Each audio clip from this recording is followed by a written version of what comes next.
Hi guys, welcome to Richard Cabile YouTube channel, and to this video, I will teach you how to enable or disable bounce key on Samsung Galaxy A02. And okay guys, but before we start, kindly subscribe to my YouTube channel by pressing subscribe button and the bell to notify you if I have new videos. Okay guys, let's start. So okay guys, you all have to do is go to setting in your Samsung Galaxy A02. In settings, scroll down and go to accessibility. In accessibility, okay, go to interaction and dexterity. Here in interaction and dexterity, okay, scroll down again and you can see the mouse and physical keyboard section here. And you can see below the bounce key. And on the right side, you can see the switch button. And okay guys, if this enable, prevent accidental key presses by setting a delay before a second tap on the same key is accepted.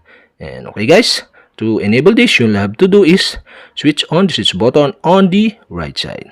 And that's it. Okay, we have successfully enabled.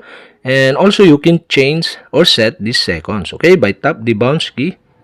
And you can see here the adjustment. You can tap the plus sign to add the seconds. Or you can minus the seconds by tap the negative sign on left side. And okay guys. And also you can type here to test, okay. You can test the bounce key. So okay guys, that's it. Okay, the bounce key is set in 2.5 seconds. And okay guys, that's it. Okay, we have successfully enabled the bounce key on Samsung Galaxy A02. And okay guys, to disable again, you'll have to do is switch off the switch button on the right side.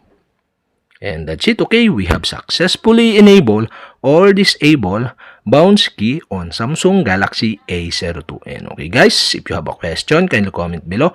And don't forget to hit the subscribe button and the bell to notify you if I have new videos. Okay guys, thank you for watching.